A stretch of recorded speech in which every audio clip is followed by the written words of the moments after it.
请您教我制墨吧。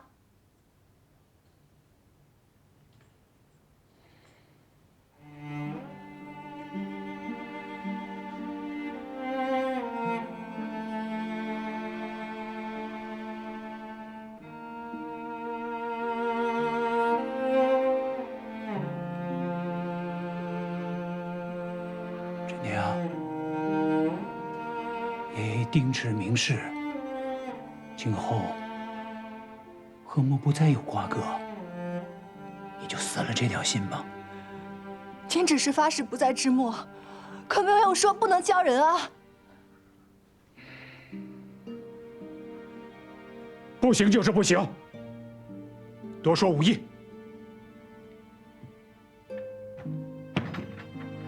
真娘，你就别跟你爷爷犟了。我们家这些年的厄运，全都是因为这墨。你爹因墨而死，你爷爷因墨生不如死，你和你哥又因这墨各自断送了姻缘和前程，这墨害得咱们家还不够惨吗？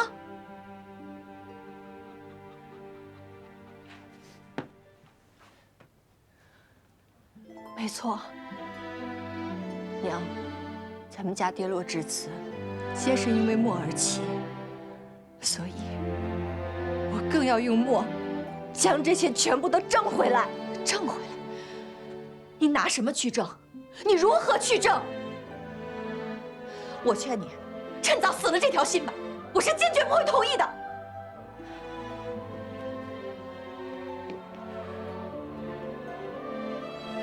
我要腰板挺直的活着。制墨一事，真娘心已定。爷爷就算不教，我便上各家去学，我定要闯出自己的一片天来。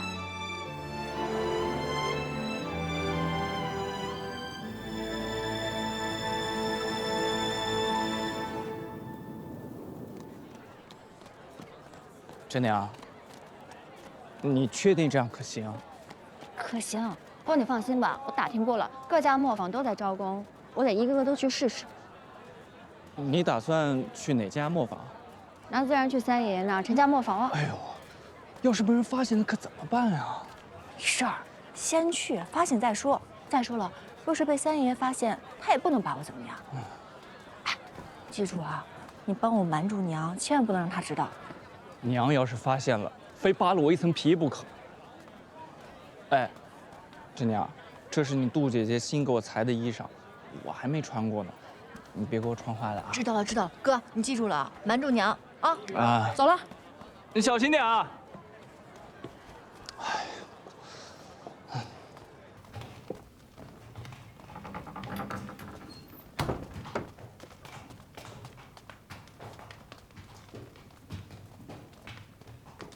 从今天开始，你们就在这里倒磨，不许胡乱瞎跑，坏了规矩就走人。你去后面倒，好。你用这个锄倒。嗯。你们3个到那边去倒。师傅，这要倒多少下呀？青椒10万锄。哦。你只管好好倒，到时自然有人会来查验。嗯。小林，把墨饼拿来，给他们分一下。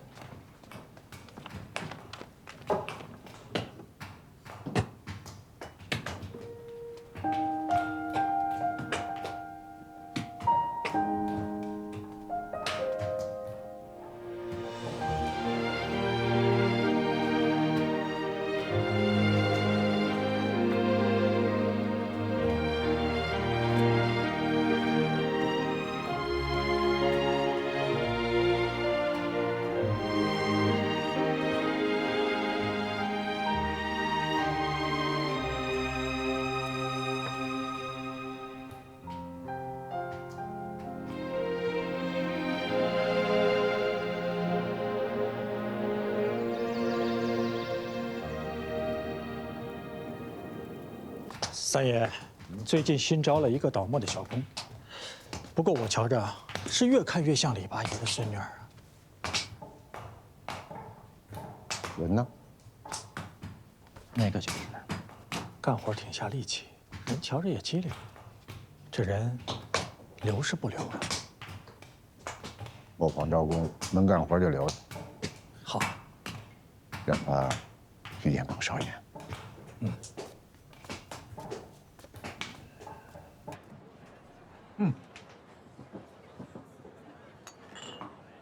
老爸，咱老哥俩好久没在一起喝两盅了。哎，你这突然请我吃酒，说，什么事儿？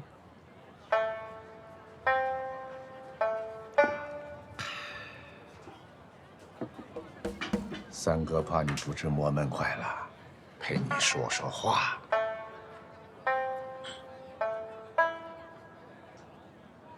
来，吃菜。来，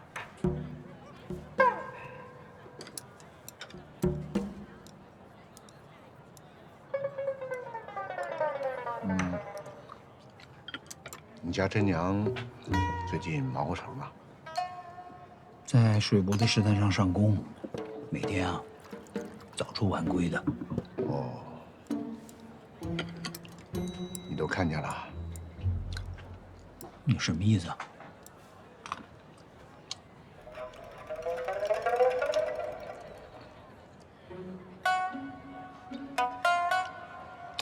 你有话快说嘛！老爸，哎，我跟你说个事儿啊。我说了你不能急，你急我就不说了。那我不信，你说。你家真娘啊，这会儿在我磨坊里上工呢。啊？那你为什么不拦着他点呢？你看，说好了不急。哎，你听我说，我瞅着真娘这丫头挺好啊。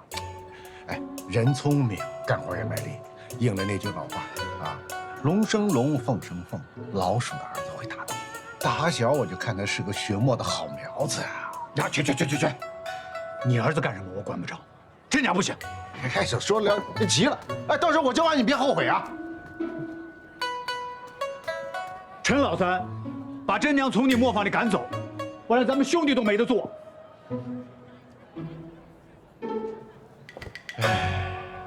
小的倔，老的更倔。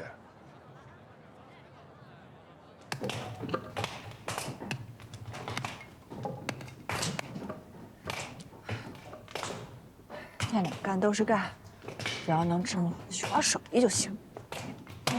曾大师傅，近日又收了一批学徒，您瞧瞧。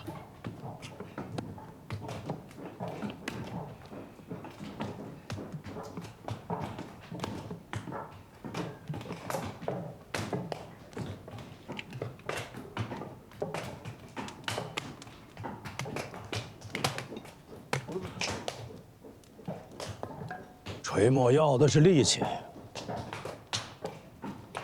其他墨工都穿着汗衫，你为何不穿？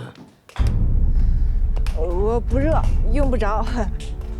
是不需要，还是不能？啊，用不着。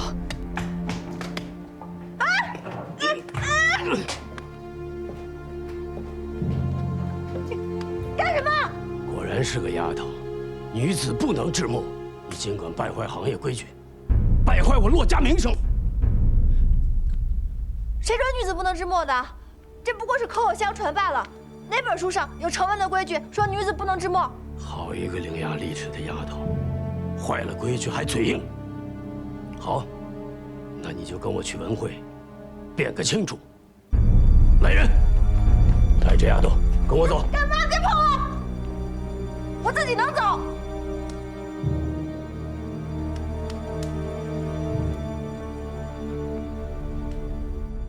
胡会长，诸位墨业当家，今日便替我骆家来评评理。这丫头竟女扮男装，混入我骆家磨坊，败坏祖业门风，实在有辱行业门楣。我今日方知，你曾一品已经可以代表我骆家主事了。大少爷，我伺候洛墨多年，自然与洛家共荣辱。好一个共荣辱！李真，你一介女子，怎可如此女扮男装，混入磨坊，成何体统啊！你丢尽了李家的脸！请东叔真是贵人多忘事啊！我早已被除族了，我就算丢脸，跟你们李家有何干系啊？好了，既然是来文会辩理，文会自然会给你们一个决断。胡会长，我们徽州墨业素来有女子不得制墨的规矩啊。这不过是口口相传的陈规罢了，并非是落笔成文的定论，如何作为约束？我曾听闻，这骆家姑姑骆梦真于墨氏有经世之才。如今这骆墨沿用至今的和墨技法，便是出自骆家姑姑之手。我想请问曾大师傅，您在落墨这么多年，难道不曾用过骆家的和墨技法吗？既然用过，一边用女子创办的技法，一边又口口声声义正辞严地说女子不可制墨，真是自相矛盾，忘恩负义。我知道李姑娘见松变墨一把好手，今日方知这张嘴也不遑多让。这忘恩负义啊，哎呀，说的是真好。我以为制墨讲的是天赋，制得出一方好墨，那管他是男是女，是人是狗呢？家有家法，行有行规。如果猫猫狗狗之辈都能制墨，那我们徽州墨业岂不是反了天了？那你是担心自己的天赋不够，还治不过这些猫猫狗狗？骆大少爷慎言，你拿我与他相比，我是墨业正统。何为正统？制得好墨那叫正统，治不得好墨，数典忘祖。你说说，李姑娘的墨制得如何？回大少爷，他听说荣娇确实学得不错。哎，一句实言。李姑娘也曾来潘家磨坊，听大师傅说，雕版倒是不甚擅长，但十分刻苦。李姑娘，劳烦伸出左手。哎，没事，给他们看看。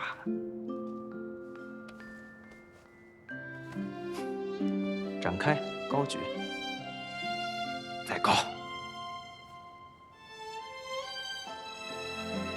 在座的诸位都是制墨行家，要说这一个人对墨是真心还是假意，全在那手上，仔细的看看。想必诸位富贵人当久了，这手生了福气，也脱了老茧，生了新肉了吧？都。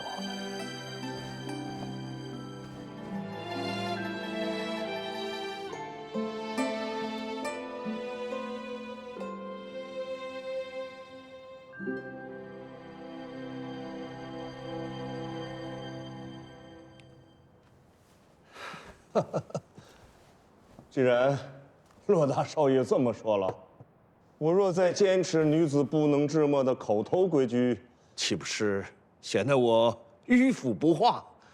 只不过是我墨业有传男不传女一说。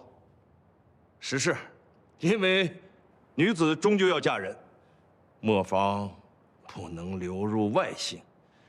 此前李家磨坊险些外泄，李珍姑娘当街退婚一事，想必各位都清楚吧？胡会长，我学墨跟李墨无半点干系，何来磨坊外传一说啊？若是在座的诸位有所顾虑的话，我大不了发个誓，终身不嫁便是了。这，李姑娘，你这么说就不对了。其实，八爷非得怪罪我们不可呀！啊！三爷，三爷，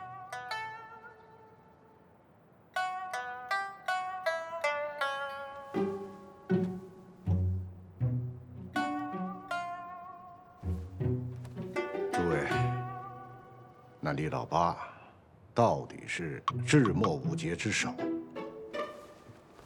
他为徽墨出过不少力。纵然不知墨久矣，我们也不可忘了他的好。今日若是如此为难他的孙女儿，我想在座的各位心里也过意不去吧。不若如此，我们便给甄姑娘一个机会。她已经期墨有些时日了，不妨就让她织出一块墨来。到时候，大家伙一同瞧一瞧，评一评。倘若甄姑娘果真有制墨天赋，墨业就不能埋没人才。哈哈，三爷言之有理。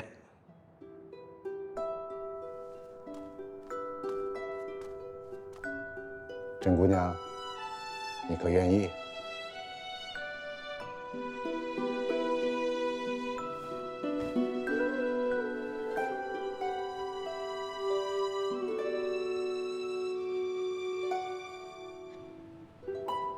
女扮男装，混进各大磨坊，真是丢死人了！你这个当哥哥的，怎么也不拦着？你真是长本事了，你越来越长本事了，你！哎呀，哎呀，哎呀，真是气死我了！你甄娘那么做，也是想学墨多赚点钱，为了咱家嘛。咱们家还不用靠他赚钱养活。娘，您就让甄娘做吧。要真是最后没做成，她也不会怨咱。如果咱们拦着她，她一生气，还不知道会做出什么事来，反倒是不好的。你说李家这个丫头吧，她竟然不知羞耻，要跑到磨坊去上工，动静还闹得那么大，害得同行们都笑话我。华儿，啊，你下来，爹跟你说点事儿。哦。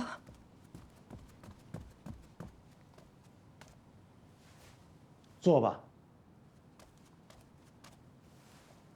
花儿，以后啊，不要跟李家那个疯丫头再来往了。女子的名声啊很重要。再说，爹跟你说了一门婚事，你就好好待在家里，啊，不要因为她把这事给黄了。婚事？爹，娘，我怎么不知定了婚事？不知道就对了。自古啊，儿女的婚事都是父母之命、媒妁之言。骆大少爷能跟咱们田家结亲，那咱们田家是高攀了，你应该高兴才对呀。爹，那骆大少爷什么脾气，您比我清楚。况且他早就有过妻妾，女儿不想嫁给他。不想嫁也得嫁。你看看，这就是跟着李家姑娘待的时间长了，才能说出这种不孝敬父母的话。娘，女儿还不想离开爹娘，况且我从未与那骆大少爷相处过，我不想把自己的命运就这样交给一个陌生人。听听，你说的什么话？这是？你发这么大脾气干什么？有什么话你跟他好好说，他会明白的。你闭嘴，就知道娇惯孩子。你看看咱们田家这3个孩子，哪个都不是省油的灯。这事就这么定了，为了我们田家，就好好在家待着。你胆敢有李珍那种想法，想退婚，看我不打断你的腿！老爷，一群没用的东西。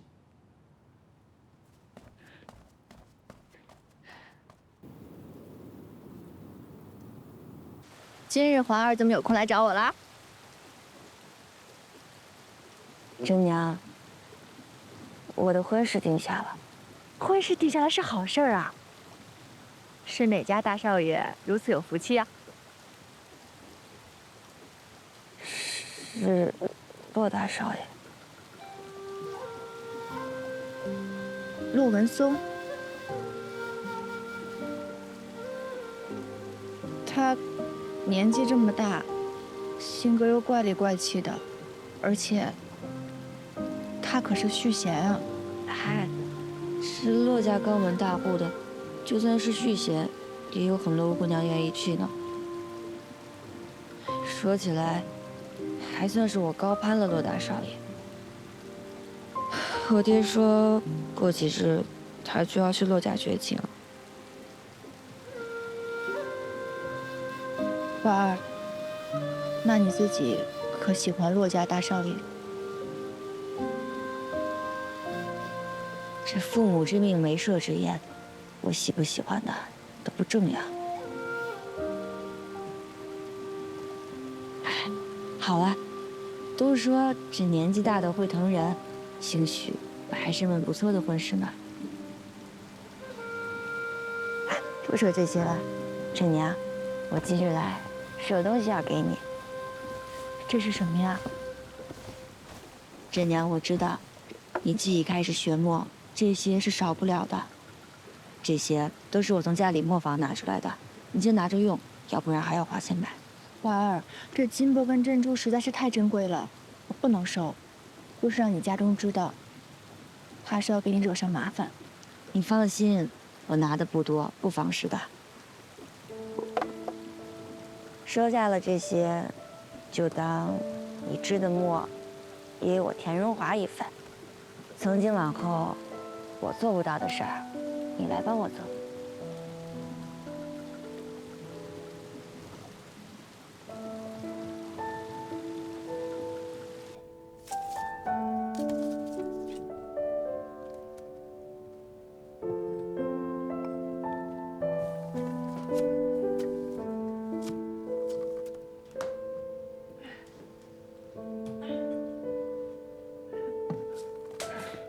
爹，多亏了陈三爷爷借我磨坊使用，这可是女儿费了好些时日织出来唯一一块还算质量好的墨锭。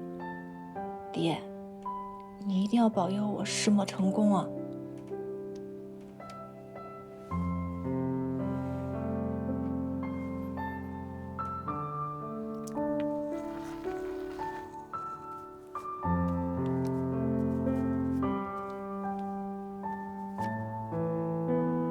墨色发灰，凝质感又重，还是不行。这到底是哪里出现了问题？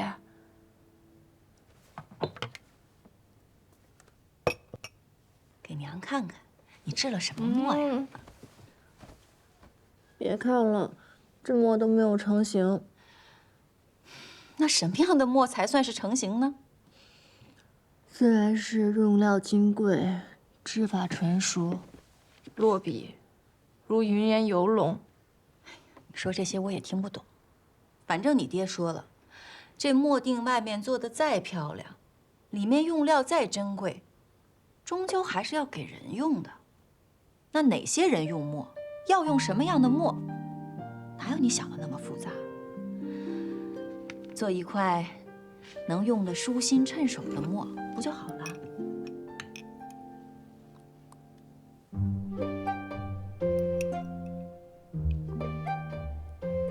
娘，你懂得还真多。我哪懂啊，都是你爹说的。哎，你慢点吃，慢点慢点。我出去一趟啊！哎，你这又上哪儿去啊？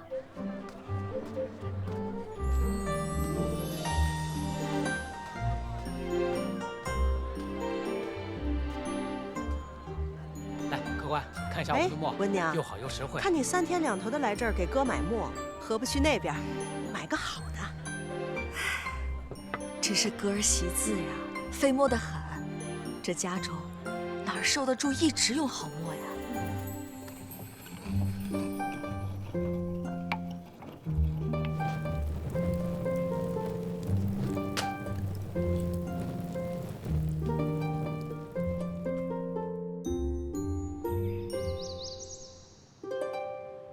胡会长，诸位墨业当家，这便是我做的出新墨。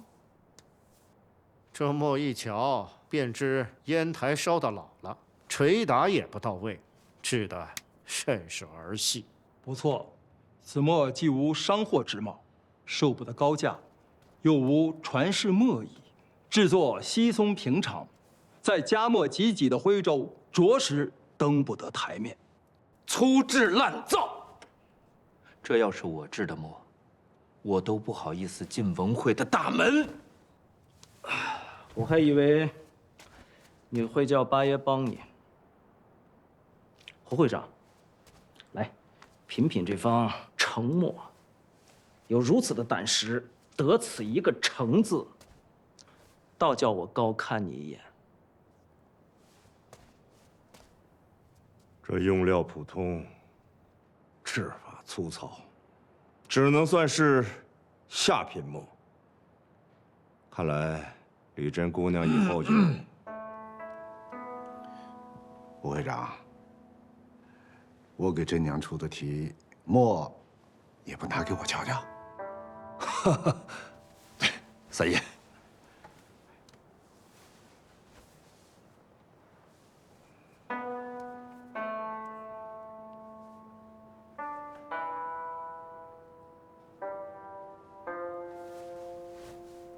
珍娘，你且说说，为何做这方制法简单的墨呀？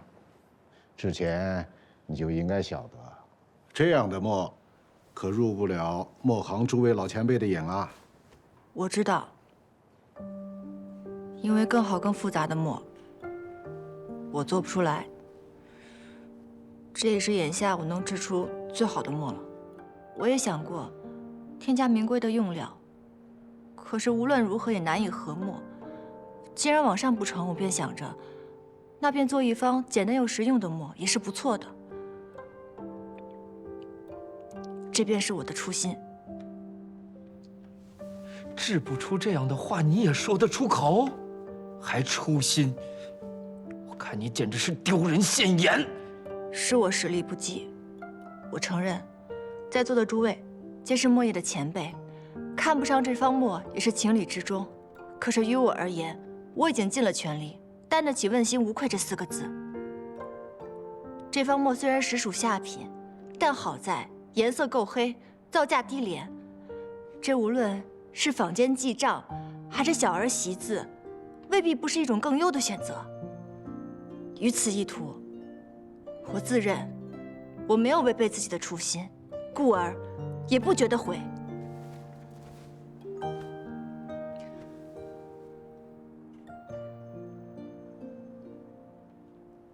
珍娘已经知道今日结果了，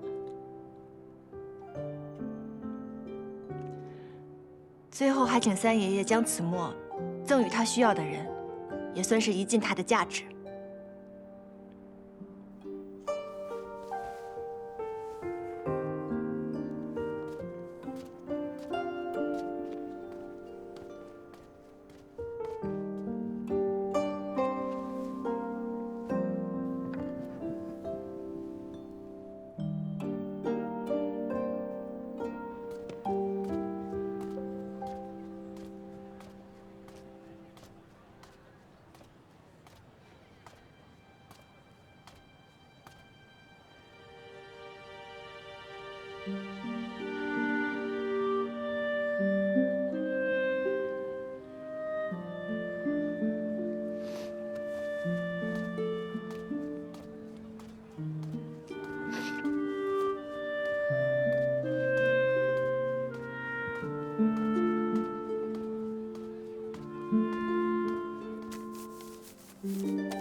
够黑，一方好墨啊！好墨，罗大少爷，你莫不是疯了？那是一方下品墨，还好墨。哎，物者有所宜，才者有所失，各处其一，故上下无为。李珍姑娘有言在先，说这方墨价格便宜，适合账房记账、小儿习字。在座的诸位，年幼出席自时，给你们一方上品之墨，舍得用吗？老祖宗当年制出这第一方墨的时候，是为了把心里这点东西记下来，哪里有那么多的规矩？可无规矩它不成方圆，无规矩怎定优劣呀？优劣不分。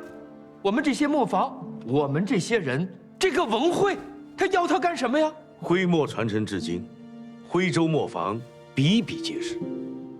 咱们各家拼的不就是一个精益求精吗？对，精益求精乃制墨之本。我问了磨坊的管事，说李珍姑娘初进磨坊学墨不过3、5月之余。敢问诸位在座的，初学墨3、5月之士，能否制得出这样一方你们口中所谓的劣墨啊？是啊。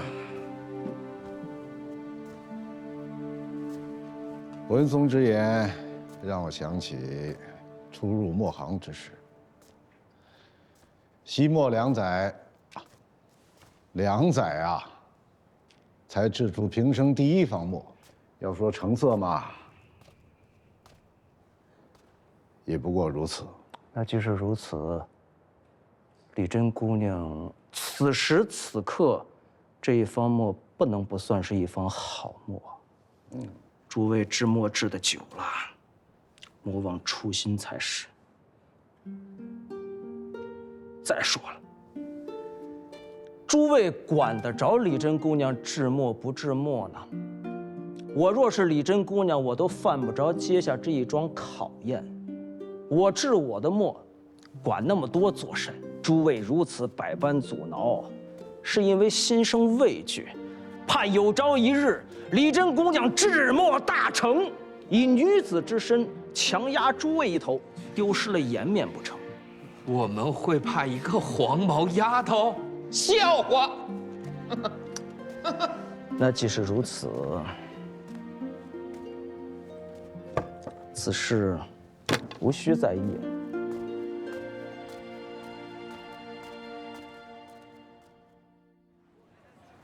陈娘真这么说？一字不差。丫头这个年纪，对墨的理解，恐怕连你我都自叹不如。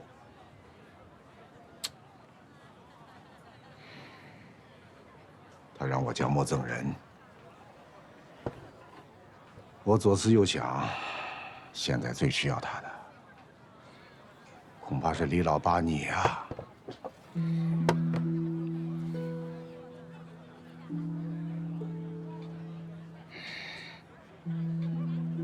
老八，你就收了他吧。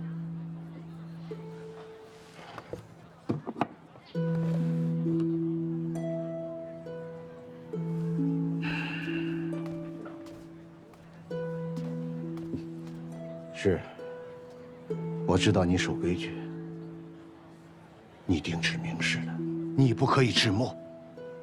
可没人说你不可以教人制墨呀。文慧封了你这双制墨的手，又没封你的嘴，有嘴还不能说了。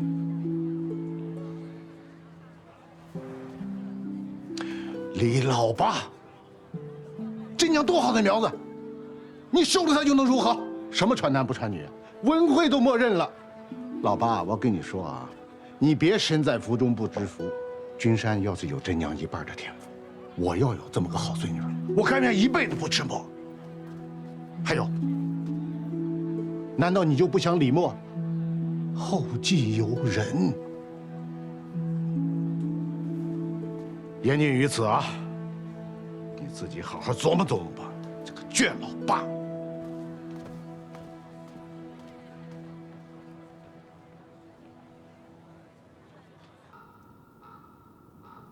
景福，爹来看看你。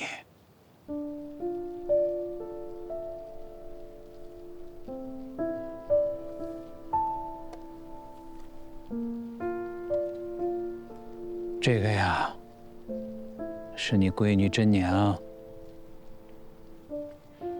制的第一块墨。你瞧，叫初心墨。爹在文慧面前定齿明示，永不制墨。也已经退出了墨业，可如今真娘她要学墨，你说我该怎么办？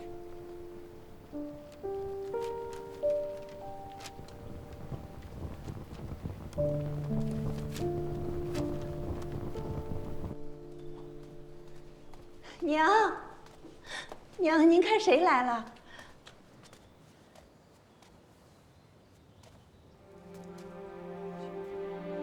老爸，七嫂，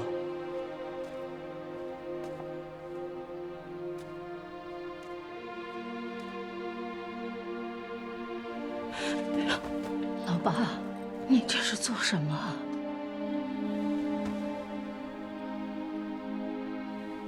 金水这第一扣，是为了当日磨坊之事。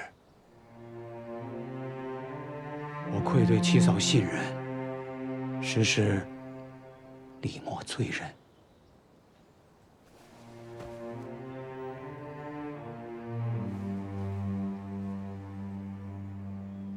第二扣，是为了七哥七嫂对我的知遇之恩。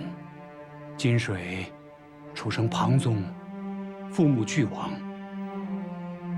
亏的是七哥在老太爷面前力举，引我进入墨道，又见七嫂如母，时时在旁照拂，才有后日之成就。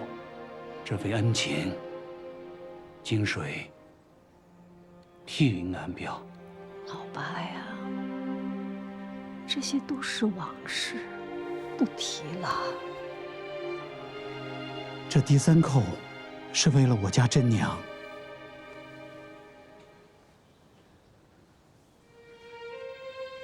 七嫂，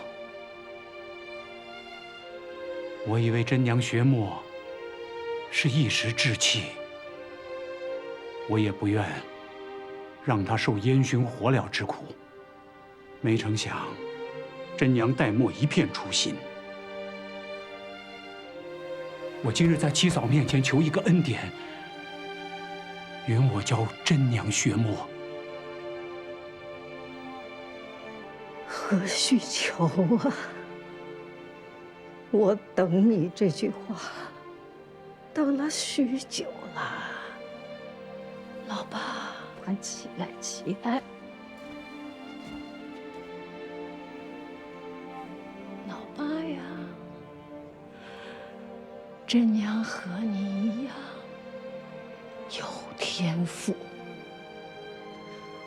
若是她竟因一个女儿身被埋没，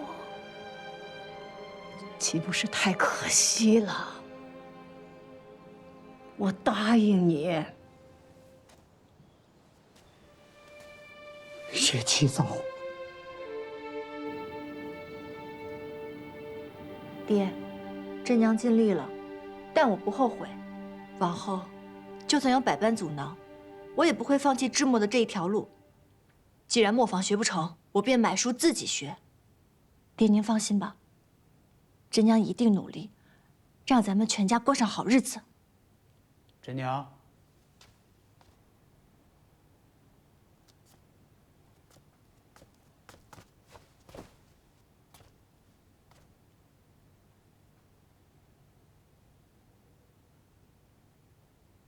爷爷，您这是？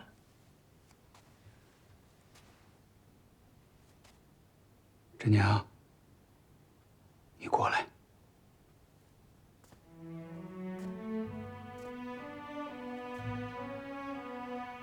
制墨之道艰难险阻，你可吃得了这苦？真娘愿意吃苦。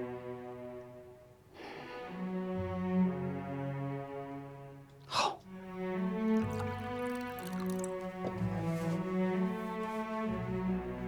祖师爷在上，李氏之末后人李金水，自此伊始，收李氏真娘为徒，受其治墨之道。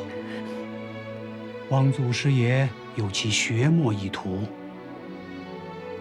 一路昌顺，不负初心。